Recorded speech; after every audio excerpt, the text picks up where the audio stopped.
इंसान ने धरती से एक ऐसी चीज निकाली जिसने पहली बार उसे खुद को ही खत्म करने की ताकत दे दी। 6 अगस्त 1945 सुबह के 8:15 जापान का शहर हिरोशिमा एक बिल्कुल सामान्य सुबह में जी रहा था।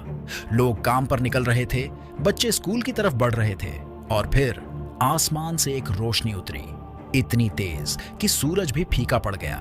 1 सेकंड से भी कम समय में पूरा शहर आग और हवा में बदल गया। लोगों को भागने और चिल्लाने का मौका भी नहीं मिला। कई इंसान बस गायब हो गए। दीवारों पर इंसानों की परछाइयां रह गईं। ये कोई भूकंप नहीं था, ना ही ज्वालामुखी या उल्कापिंड, बल्कि ये था इंसान द्वारा बनाई गई अब तक की सबसे विनाशकारी ताकत। और उस ताकत के केंद्र में एक धातु थी जिसका नाम था यूरेनियम।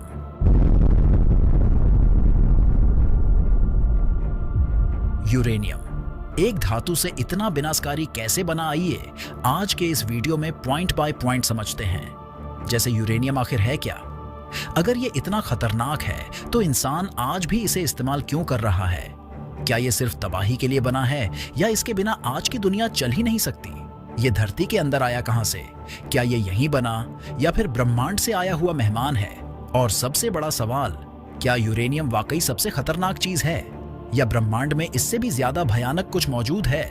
इन सारे सवालों के जवाब एक साथ नहीं बल्कि एक एक करके मिलेंगे। लेकिन उससे पहले यह जानना जरूरी है कि आखिर वो इंसान को यूरेनियम के बारे में पहली बार पता कैसे चला। 1789 की बात है।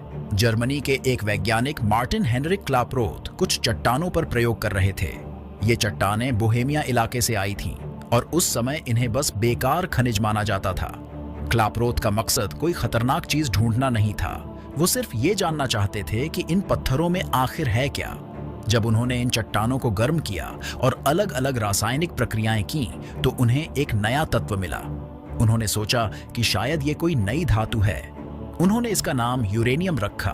उस वक्त किसी को जरा भी अंदाजा नहीं था कि ये नई धातु आगे चलकर इंसान की सबसे खतरनाक ताकत बन जाएगी। सबसे चौंकाने वाली बात यह है कि उस समय यूरेनियम को खतरनाक नहीं माना गया। इसे कांच और सिरेमिक को रंगने में इस्तेमाल किया जाने लगा। लोग यूरेनियम वाले चमकीले बर्तन इस्तेमाल कर रहे थे, बिना ये जाने कि वो रोजमर्रा में एक अदृश्य खतरे को छू रहे हैं। यानी शुरुआत में यूरेनियम कोई डर नहीं था, वो बस एक धातु था। लेकिन यह शांति ज्यादा समय तक नहीं रहने वाली थी, क्योंकि कुछ साल बाद वैज्ञानिकों को एहसास हुआ कि यूरेनियम सिर्फ धातु नहीं है, इसके अंदर कुछ ऐसा छुपा है जो इंसान के शरीर और पूरी दुनिया को बदल सकता है। 1896 में फ्रांस के वैज्ञानिक हेनरी बेकरेल यूरेनियम पर एक साधारण सा प्रयोग कर रहे थे। उनका इरादा सिर्फ इतना था कि सूरज की रोशनी में यूरेनियम रखकर देखा जाए कि क्या इससे कोई चमक निकलती है। लेकिन एक दिन मौसम खराब था, सूरज नहीं निकला और उन्होंने यूरेनियम को यूं ही एक दराज में रख दिया। साथ में फोटोग्राफिक प्लेट्स भी थीं। कुछ दिन बाद जब उन्होंने प्लेट्स निकाली तो वो हैरान रह गए। बिना किसी रोशनी के प्लेट्स अपने आप काली हो चुकी थीं।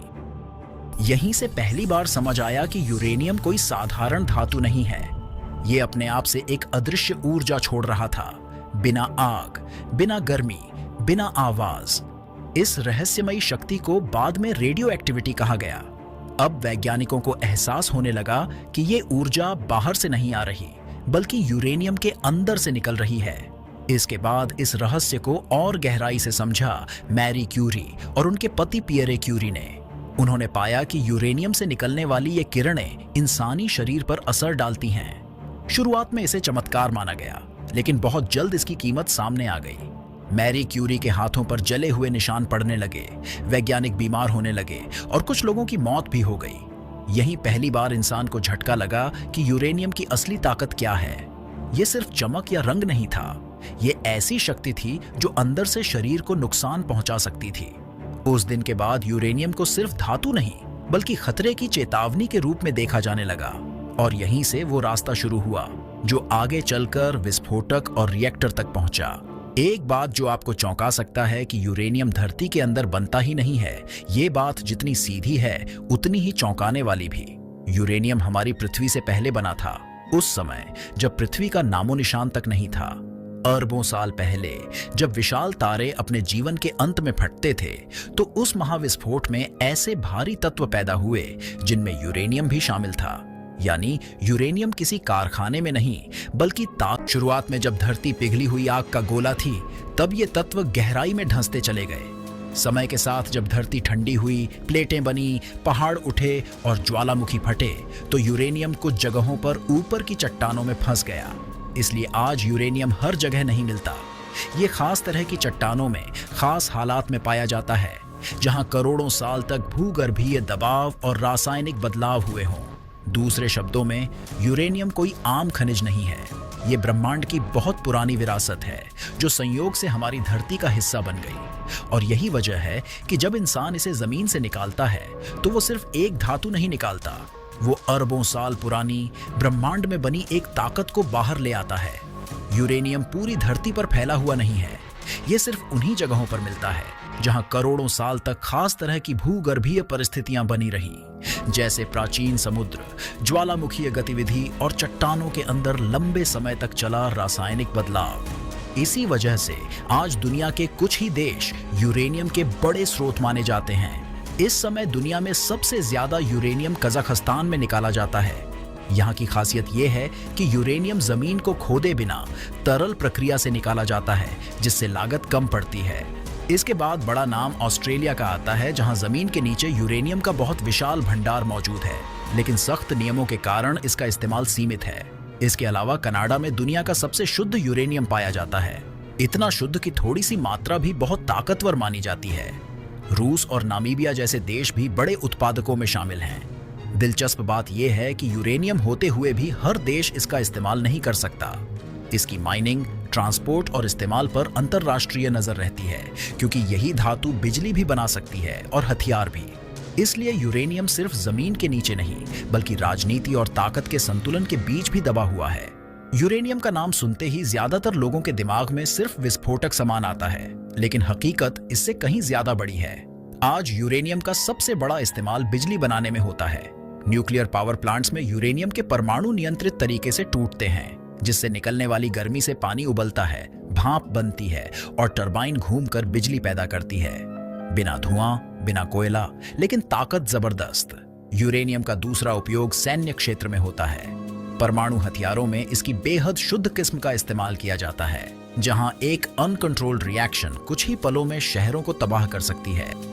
इसके अलावा कई देशों की न्यूक्लियर सबमरीन और एयरक्राफ्ट कैरियर यूरेनियम से चलने वाले रिएक्टरों पर निर्भर हैं, जो महीनों तक बिना सतह पर आए काम कर सकते हैं। कम लोग जानते हैं कि यूरेनियम का इस्तेमाल मेडिकल साइंस में भी होता है। रेडिएशन थेरेपी में इससे निकले तत्वों का उपयोग कैंसर कोशिकाओं को मारने के लिए किया जाता है, यानी वही ऊर्जा जो गलत हाथों में मौत बनती है, सही नियंत्रण में जिंदगी बचाने का काम भी करती है। कुल मिलाकर यूरेनियम एक ऐसी चीज है जो इंसान की जिंदगी के हर बड़े फैसले से जुड़ी है। बिजली, सुरक्षा, इलाज और विनाश। फर्क सिर्फ इतना है कि इसे कैसे और किस मकसद से इस्तेमाल किया जाता है। जब यूरेनियम की तबाही और खतरे सामने आए तो वैज्ञानिकों के मन में एक सवाल जरूर उठा, क्या इतनी ताकत के लिए कोई ज्यादा सुरक्षित रास्ता हो सकता है? इसी सवाल से सामने आया थोरियम। थोरियम भी एक रेडियोधर्मी तत्व है, लेकिन इसका स्वभाव यूरेनियम से अलग है। इसे अक्सर सेफर न्यूक्लियर फ्यूल कहा जाता है। तो फिर सवाल उठता है, अगर थोरियम इतना अच्छा है तो आज भी दुनिया यूरेनियम पर क्यों टिकी है? वजह सीधी है, तकनीक और इतिहास। यूरेनियम पर आधारित रिएक्टर पहले बन चुके थे, हथियारों की दौड़ शुरू हो चुकी थी और पूरी न्यूक्लियर इंडस्ट्री उसी के आसपास खड़ी हो गई। अगर सिर्फ धरती के पैमाने पर देखा जाए तो यूरेनियम बेहद खतरनाक लगता है, लेकिन जैसे ही नजर ब्रह्मांड की तरफ जाती है, यूरेनियम की ताकत अचानक बहुत छोटी महसूस होने लगती है। अंतरिक्ष में ऐसी घटनाएं होती हैं जिनके सामने इंसान का बनाया हर हथियार बौना है। उदाहरण के लिए, जब कोई विशाल तारा मरता है और सुपरनोवा बनकर फटता है तो उतनी ऊर्जा निकलती है जितनी हमारा सूरज अपने पूरे जीवन में भी नहीं निकाल पाएगा। इससे भी आगे जाए तो न्यूट्रॉन स्टार जैसी चीजें मिलती हैं, इतनी घनी कि एक चम्मच पदार्थ का वजन पहाड़ जितना हो सकता है। और फिर आते हैं गामा रे बर्स्ट, जिन्हें ब्रह्मांड की सबसे हिंसक घटनाओं में गिना जाता है। अगर ऐसा कोई विस्फोट पृथ्वी की दिशा में हो जाए तो बिना छुए ही हमारी पूरी ओजोन परत नष्ट हो सकती है। यहाँ न कोई बम गिरता है, न कोई चेतावनी मिलती है, बस असर पड़ता है। और सबसे टॉप पर हैं ब्लैक होल। ये चीजें फटती नहीं, शोर नहीं करती, लेकिन जो एक बार इनके पास चला जाए वापस नहीं आता। यहाँ तक कि रोशनी भी नहीं। इन सब के सामने यूरेनियम सिर्फ एक औजार है। फर्क बस इतना है कि ये ब्रह्मांडीय ताकतें प्राकृतिक हैं, जबकि यूरेनियम की तबाही इंसान के फैसलों पर निर्भर करती है। यानी ब्रह्मांड में यूरेनियम से कहीं ज्यादा खतरनाक चीजें मौजूद हैं, लेकिन उनमें से किसी ने अब तक इंसान को खुद को खत्म करने का बटन नहीं दिया। वो बटन सिर्फ यूरेनियम ने दिया है, और वही इसे सच में डरावना बनाता है। उम्मीद है वीडियो अच्छा लगा होगा, और कोई सवाल हो तो कमेंट बॉक्स में जरूर पूछ सकते हैं।